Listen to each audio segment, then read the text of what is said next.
Racist receptionist humiliates Snoop Dogg without knowing he's the hotel owner. The gleaming marble floors of the luxury New York hotel reflected the warm glow of crystal chandeliers as Snoop Dogg made his way through the revolving doors. The late autumn wind had tousled his casual attire, deliberately chosen for this particular visit. His eyes, weary from a long journey, took in the grandeur of the lobby while his mind focused on the purpose that had brought him here. A moment of peace and reflection, away from the spotlight that had followed him throughout his illustrious career. The clicking of heels against marble announced the approach of the hotel's head receptionist, her perfectly pressed uniform and meticulously styled hair embodying the establishment's reputation for excellence. However, the slight curl of her lip as she assessed Snoop's appearance revealed something far less professional. Her eyes performed a deliberate scan from his casual shoes to his unpretentious attire, judgment evident in every glance. "Can I help you?" Her voice dripped with barely concealed disdain, each word carefully chosen to emphasize the supposed mismatch between the guest and the establishment. Snoop maintained his composure, drawing from years of experience in handling prejudice with dignity. "Yes, I have a reservation," he replied, his voice warm and professional despite the hostile reception. The receptionist's perfectly manicured. Fingers hovered over her keyboard, her expression making it clear she doubted the validity of his claim. "So are you quite certain? This is a luxury establishment." The emphasis she placed on each word made her meaning clear. This wasn't the kind of place that welcomed everyone. "I am quite certain," Snoop replied, sliding his ID and credit card across the counter. "I believe you'll find everything in order." A young elevator attendant watched the exchange from nearby, his dark eyes reflecting a mixture of embarrassment and resignation. This wasn't the first time he'd witnessed such treatment of guests who didn't fit the receptionist's narrow view of appropriate clientele. As she grudgingly processed his check-in, Snoop observed the lobby's dynamics. He noticed how other staff members seemed to shrink under the receptionist's commanding presence, how their interactions with guests varied depending on appearance and perceived status. It was subtle, a slightly delayed response here, a curt answer there, but it painted a clear picture of the hotel's culture. "Your room is ready," she announced, her tone suggesting she'd personally selected the hotel's least impressive accommodation. "Someone will show you the way." She slid the keycard across the counter with 2 fingers, as if minimizing contact. In the elevator, the young attendant cleared his throat nervously. "I'm sorry about that, sir. She's not always. Well, she can be particular about guests." Snoop studied the young man's earnest face. "How long have you worked here?" "Just over a year, sir. It's a good job mostly. The pay is decent, and most guests are really kind." He hesitated. "But sometimes people judge too quickly," Snoop finished quietly. The attendant nodded, relief flooding his features at being understood. "She's been here forever. She's like the unofficial manager. Even the actual manager usually goes along with whatever she says." The elevator doors opened to reveal a corridor, decorated in muted tones, serviceable but lacking the grandeur of the lobby. As the attendant set down the luggage, Snoop thanked him with genuine warmth and a generous tip. Alone in his room, Snoop stood by the window, gazing out at the glittering New York skyline. The treatment he'd received wasn't new to him. He'd faced similar prejudices throughout his life and career. But something about this particular instance stirred a deeper response in him. Perhaps it was the way the other staff members seemed trapped in a culture of fear and discrimination, or maybe it was the realization that his success gave him the power to actually change things. He pulled out his phone and made a brief call. "Yeah, about that hotel deal we discussed. I think I'm going to need a few days here first. There's something I need to understand better." The next few days would reveal more than just the hotel's operations. They would uncover the complex dynamics that allowed discrimination to flourish behind a facade of luxury and tradition. But for now, Snoop settled into his room, planning to observe, understand, and eventually transform this environment into one that truly embodied the meaning of hospitality. The next morning, Snoop made his way to the hotel's prestigious restaurant for breakfast. The morning light streamed through tall windows, illuminating the elegant space that somehow felt cold despite its warmth. The maitre d' initially moved to block his path, but a quick display of his room key card forced a reluctant acknowledgement of his right to be there. He was seated at a small table near the kitchen entrance, far from the window views enjoyed by other guests in business attire and designer clothes. While studying the menu, Snoop couldn't help but overhear the tense interactions among the staff. The same prejudiced attitude he'd encountered at check-in seemed to permeate every aspect of the hotel's operations.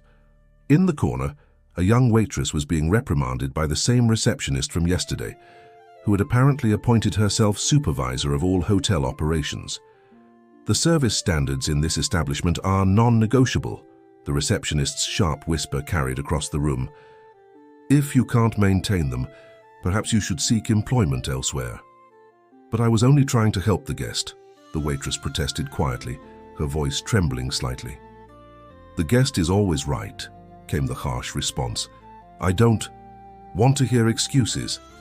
Throughout his meal, Snoop continued to observe and occasionally chat with the staff when they passed by. He learned that many of them harbored dreams and ambitions that were systematically discouraged by the hotel's rigid hierarchy. The environment stifled creativity and initiative, replacing them with fear and strict adherence to outdated protocols. A young botan approached his table with fresh coffee, his movements careful, but his eyes bright with recognition. Sir, he said quietly, I just wanted to say I'm a huge fan of your music. It's helped me through some tough times. Snoop smiled warmly, appreciating the young man's discretion. What's your name, brother? Michael, sir. I've worked here for 2 years now. How do you find it, Michael? The young man glanced around before responding. It's complicated. Some of us try to make guests feel welcome, but there's this unwritten rule about who belongs and who doesn't. Throughout the day, Snoop explored the hotel's public areas, blending in despite the occasional double takes from guests who thought they recognized him. In the business center, he witnessed a young executive being treated with excessive deference by the same staff who had been cold to him. At the concierge desk, he observed how recommendations for restaurants and entertainment seemed to vary based on a guest's appearance and perceived wealth. In the hotel's elegant bar, an older bartender proved to be a valuable source of insight. As he polished glasses with practiced care, he shared his perspective in low, measured tones. This place wasn't always like this, he explained. Used to be that luxury meant making everyone feel special, not just the ones who already think. They are, but these past few years, he trailed off as the receptionist approached the bar. Sir, she addressed Snoop with barely concealed contempt. The bar doesn't open to the public until 4. He's a guest, the bartender said firmly, showing more backbone than most staff members, and a valuable one at that. The receptionist's lips thinned to a sharp line, but she couldn't argue. As she clicked away on her heels, Snoop turned back to the bartender. Not everyone agrees with her methods, I take it. This hotel has a soul, the bartender replied, his voice low and passionate. Or it used to. It's not about the marble floors or crystal chandeliers. It's about making people feel welcome, feel special. That's true luxury. Snoop nodded, thoughtfully, his mind already formulating plans. The hotel didn't just need new ownership, it needed a complete cultural transformation. But first, he had to understand every aspect of its current operation, from the grand lobby to the hidden service corridors where the real stories unfolded. As the day drew to a close, Snoop returned to his room, his observations having confirmed what he'd suspected from the moment he arrived. This wasn't just about one prejudiced receptionist or a handful of discriminatory practices. It was about a systemic problem that had been allowed to flourish under the guise of maintaining standards. But change was coming, even if no one in the hotel yet realized it. The third day of Snoop's stay at the hotel began with an unexpected encounter. As he stepped out of the elevator into the lobby, he witnessed a heated exchange between a young, black business executive and the now familiar receptionist. The executive, impeccably dressed in a tailored suit, was attempting to check in for a scheduled conference. I'm sorry, but the conference registration desk is in a different area, the receptionist insisted, despite the executive's repeated attempts to explain that he was actually one of the keynote speakers. Snoop watched as the scene unfolded, noting how other staff members shifted uncomfortably but remained silent. The practice of discrimination had become so deeply ingrained that even those who disagreed feared speaking up. It was time to begin implementing subtle changes. Approaching the desk with deliberate calm, Snoop addressed both parties. "Excuse me," he said, his voice carrying the quiet authority that had become his trademark. "I couldn't help but overhear. I believe this gentleman is Dr. Marcus Chen, the keynote speaker for tomorrow's technology conference." The receptionist's expression froze as Dr. Chen nodded in confirmation. "That's correct. And you are just another guest who happens to read the conference bulletins," Snoop replied with a slight smile. "The hotel proudly advertised your presentation on artificial intelligence ethics in their lobby materials." The receptionist's face flushed. As she hurriedly processed Dr. Chen's check-in, her previous attitude replaced by a flustered efficiency. As Dr. Chen collected his keycard, he exchanged a knowing look with Snoop. "Thank you for your intervention. Perhaps we could discuss this further over coffee." Over the next hour, in a quiet corner of the hotel's cafe, Snoop and Dr. Chen shared their experiences and observations. "It's not just about individual incidents," Dr. Chen explained, stirring his coffee thoughtfully. "It's about the cumulative effect on people's dignity and sense of belonging." "The environment shapes behavior," Snoop agreed, "but behavior can also reshape the environment." Their conversation was interrupted by Michael, the young bottom from the previous day, who approached their table with nervous energy.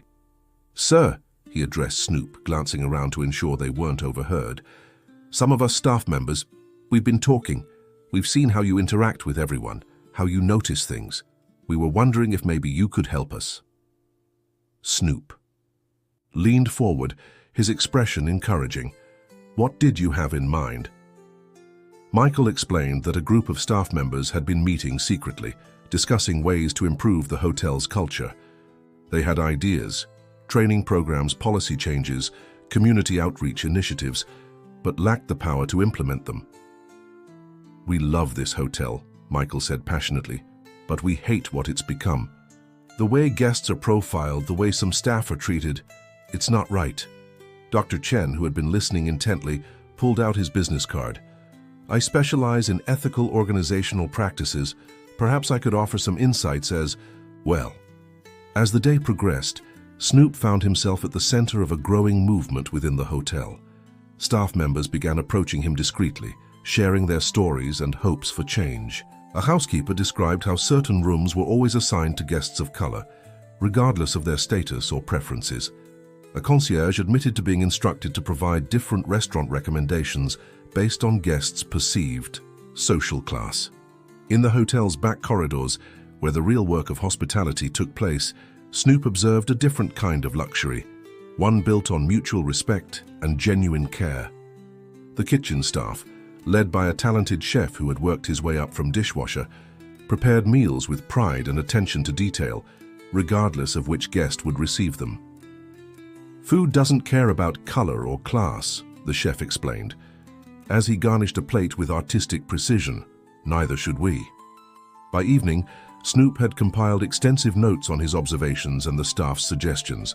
In his room, he began drafting a comprehensive plan for transformation. The hotel's potential for excellence was clear. It just needed to redefine what excellence meant. A knock at his door revealed Michael with a group of staff members, including the bartender from the previous day. "We've organized a meeting," Michael announced quietly. "Tomorrow evening after the late shift. Everyone who wants real change will be there. Will you come?"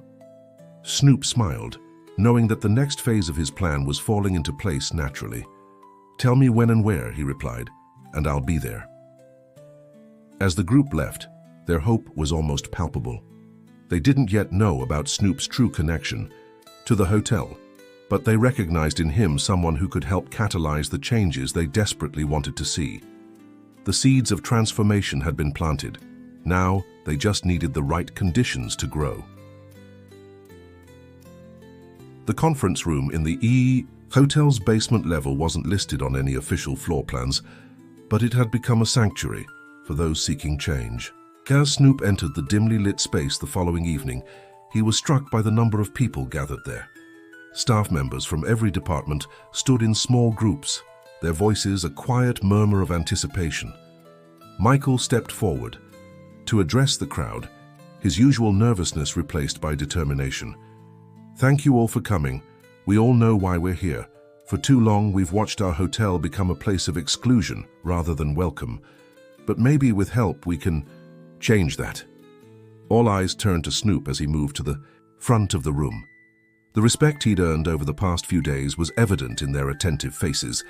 He looked around the room, acknowledging each person with a nod before speaking. "First, I want to thank you all for trusting me with your stories," he began. "Each of you has shown me what real luxury should look like, not in marble floors or crystal chandeliers, but in how we treat each person who walks through those doors." For the next hour, the room buzzed with energy as staff members shared their experiences and ideas. A young woman from housekeeping described how she'd been reprimanded for speaking Spanish to comfort an elderly guest who didn't understand English. A security guard admitted to being instructed to follow certain guests more closely, based solely on their appearance. "But what can we actually do?" someone asked from the back. "The management supports the current system. We could lose our jobs." Snoop raised his hand for silence. "Sometimes," he said carefully, "change has to come from unexpected places. What if I told you that there's already a plan in motion to transform this hotel?" The room grew still as he continued. "What if I told you that tomorrow there's going to be a mandatory staff meeting? That someone with the power to make real changes has been watching and learning?" Before he could continue, the door burst open. The receptionist stood there, her face flushed with anger. "What is the meaning of this? Unauthorized gatherings are strictly against hotel policy." But her dramatic entrance was overshadowed by the appearance of another figure, the hotel's current manager, Mr. Harrison. "Indeed," he said, his voice cold. "I'd like to know what's going on here as well." The tension in the room was palpable as staff members exchanged worried glances. But Snoop remained calm, a slight smile playing at his lips. "Perfect timing," he said. "I was just about to suggest we needed management's perspective on these matters." Mr. Harrison stepped forward, his expression uncertain. "And who exactly are you to organize this gathering?" "That's an excellent question," Snoop replied, reaching into his jacket pocket. "One that will be fully answered at tomorrow's meeting. But for now, let's just say I'm someone very interested in the future of this establishment." The receptionist scoffed. "This is absurd. These people need to return to their posts immediately or what?" Snoop's voice was quiet but firm. "They'll be punished for wanting to make this hotel better, for caring enough to meet after their shifts to discuss improvements." Mr. Harrison's expression shifted slightly as he studied Snoop more carefully. Something in his demeanor seemed to trigger a recognition, a memory of meetings and paperwork he'd processed recently. "Tomorrow's meeting," he said slowly. "What time would you suggest?" The receptionist turned to him in shock. "Mr. Harrison, you can't be serious." 9 a.m., Snoop replied, maintaining eye contact with the manager. "All staff, no exceptions." Yai. Word of the mandatory meeting spread through the hotel that night. Speculation ran wild. Some staff members worried about repercussions, while others dared to hope for real change. In his room, Snoop made final preparations for the next day, knowing that the true test of the hotel's potential for transformation was about to begin. The storm of change was gathering strength, and tomorrow it would break over the Grand Plaza Hotel, washing away old prejudices and creating space for something new to grow. The question wasn't whether change would come, it was whether everyone would be ready for it when it did. The hotel's main conference room had never been so full. At precisely 9 a.m., staff members from every department filed in, their expressions a mixture of anxiety and anticipation. The receptionist stood near the front, her usual commanding presence diminished by uncertainty. Mr. Harrison nervously adjusted his tie, glancing repeatedly at the door. Snoop entered last, now dressed in an impeccable suit that transformed his appearance while maintaining his distinctive style. The room fell silent as he made his way to the podium, each step measured and purposeful. Behind him, two individuals in business attire carried folders emblazoned with the hotel's logo. "Good morning," Snoop began, his voice carrying to every corner of the room. "Over the past few days, I've had the privilege of experiencing this hotel as a guest. I've seen its potential and its problems. I've witnessed both discrimination and dignity, prejudice and professionalism." He paused, looking directly at the receptionist. "I've seen how maintaining standards has become an excuse for excluding people based on their appearance or background." The receptionist's face flushed, but before she could speak, Snoop continued. "But I've also seen hope. I've seen staff members who understand that true luxury isn't about excluding people. It's about making everyone feel valued." Mr. Harrison stepped forward, his voice shaking slightly. "Sir, I must ask, who exactly are you?" Snoop smiled, reaching into his jacket pocket. "I'm your new owner." The revelation sent shockwaves through the room. Staff members gasped, the receptionist's face drained of color, and excited whispers broke out among those who had attended the previous night's meeting. "The papers were finalized this morning." Snoop continued, holding up an official document. "But I wanted to understand this place first, not as an owner but as a guest, to experience firsthand how people are treated when you think they don't belong." He gestured to Michael and several other staff members. "These people showed me that the heart of this hotel is still beating. They risk their jobs every day to provide genuine hospitality to all guests, regardless of how they look or what they wear." Turning to the receptionist, his voice remained calm but firm. "Real elegance isn't about keeping people out, it's about welcoming them in. True luxury isn't about discrimination, it's about making every person feel special." The business consultants behind him began distributing folders to the staff. "Inside these packets, you'll find our new policies and training programs. We're not just changing rules, we're transforming our culture." He outlined the changes: comprehensive anti-discrimination training, promotion opportunities based on merit rather than prejudice, a new guest feedback system that emphasized genuine hospitality over superficial standards. The old hierarchy would be dismantled, replaced by a structure that valued innovation and inclusivity. "Some of you might not be comfortable with these changes," Snoop acknowledged. "That's okay. You have a choice to make. You can either be part of this transformation or seek employment elsewhere. But understand this: discrimination and prejudice will no longer have a home here."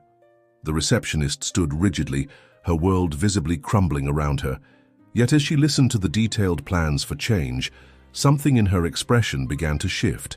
Years of enforcing arbitrary standards had left her isolated, feared rather than respected.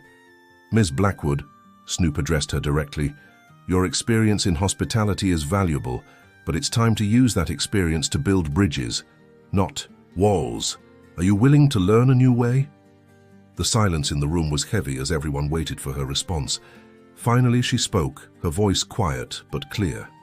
I've been doing this job for so long, I forgot why I started. Perhaps it's time I remembered." The tension in the room began to dissolve as Snoop outlined the next steps. Training would begin immediately. Every staff member would have the opportunity to contribute ideas for improvement. The hotel would maintain its luxury status while redefining what luxury meant. "This isn't just about changing policies," he concluded. "It's about creating a place where every guest feels valued, where every employee can take pride in their work, and where true hospitality knows no boundaries." As the meeting ended and staff members began to file out, many lingered to share their thoughts and gratitude. Michael approached Snoop with tears in his eyes. "Thank you for seeing us, really seeing us." The transformation wouldn't happen overnight, but the foundation had been laid. In the days that followed, the hotel began its metamorphosis. The marble floors still gleamed, the chandeliers still sparkled, but now they illuminated a space where dignity and respect were extended to all. The receptionist, true to her word, began the challenging process of change. Her efficiency and attention to detail, once used to exclude, became tools for creating a more welcoming environment. Slowly, the fear in her colleagues' eyes was replaced by genuine respect. Snoop made regular visits to the hotel, not as an owner checking on his investment, but as a leader invested in his people's success. He worked alongside staff members, listened to their ideas, and celebrated their achievements in creating a truly inclusive luxury experience. 1 month after the transformation began, a guest book appeared in the lobby. Its first entry read, "For the first time I felt truly welcome in a luxury hotel. Thank you for showing that elegance and inclusivity can go hand in hand." The Grand Plaza Hotel had found its soul again, proving that true luxury isn't about keeping people out. It's about bringing people together in an atmosphere of dignity, respect, and genuine hospitality.